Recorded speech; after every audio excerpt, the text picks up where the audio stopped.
осы YouTube-ке тіркеліңіздер, бөлісіңіздер, міндетті түрде бірнеше мәрте комментарий жазып, лайк басып, бөлісіп, таратып отырыңыздар. Зеленскийдің жеңісі.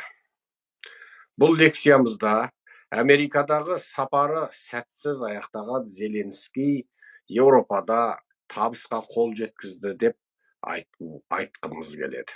Әрине, Америкадағы көңілсіз жүздесу бұл адамзат тарихында, тіпті тұтас дипломатия тарихында болмаған көңілсіз жүздесу болды.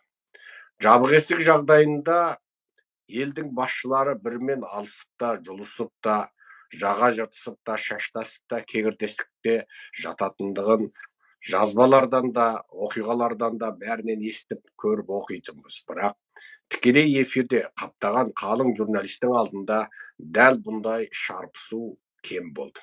Бірақ Зеленский қайтар сапарында Лондонға тоқтаған.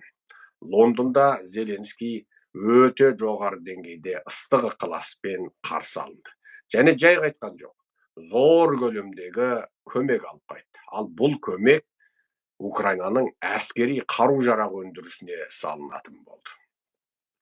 Онымен ғана қоймай, НАТО-ның басшысы Рютте де Зеленскийді қолдайтынын ашық айтты.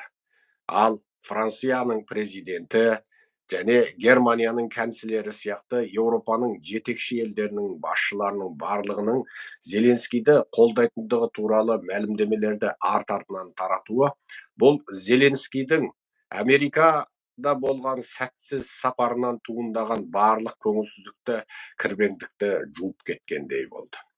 Иә, Америкадағы сәтсіз келіссөз кезінде біз өзіміздің видеомызда да және YouTube-тың пост бөлімінде де, жазба жариялайтын, сурет жариялайтын бөлімінде де халық үшін қан жұтқан Қайран Жасылбай қашан да саған құрметім ерекше деп жазған болатынбыз.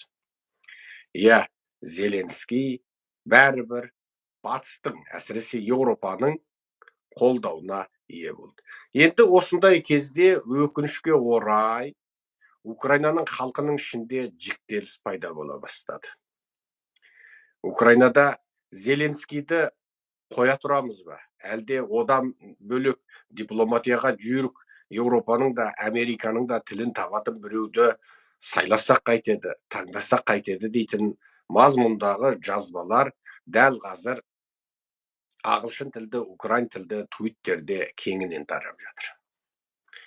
Бұны екі түрлі түсінуге болады. Біріншісі, Зеленскийдің тақтан кеткенін қалап отырған Ресейдің пропагандистері, немесе идеологиялық тұрғыдан Ресейге қызмет істейтін, бірақ ара-тұра анда-санда Путиннің суретін алып жыртып, не масқаралап, пикетке шығып қойып, өзіне сырт көзді алдайтын образ жасап алып, ал анығында сол Ресей КГБ-сінің тапсырмасына жұмыс істейтін украиндықтар болуы мүмкін деп ойлауға болады. Бұл бір. Екіншісі, шынайы шын мәніндегі демократ украиндер болуы мүмкін. Олар мүмкін Зеленскийден басқа Украинада еркек кіндікті ел билей алмай ма екен дейтін ой тұстанатындар. Ал одан тыс, Зеленскийдің Америкамен қатынасындағы кірбеңдіктерді көріп, мүмкін Америкамен кірбеңдеспей, жаға жыртыспай тұрғанда қалай болар еді дейтін үшінші бір топта болуы мүмкін.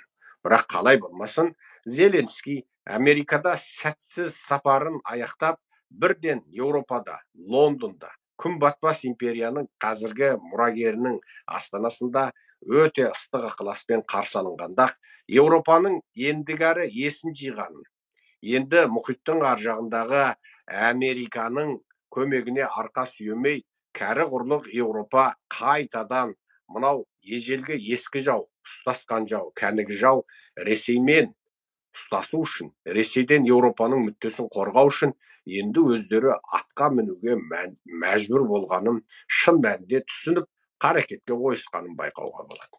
Енді осы ақпаратымыздың біразын сіздерге кешелі бері YouTube-тың баспа бөлігінде, яғни пост бөлімінде аударып жариялаған жазбаларымыздан сіздерге соны аударып жеткізейік. Біраз дүние жазып қойдық. Енді соның барлығын сіздерге аударып жеткізейік. Біріншісі,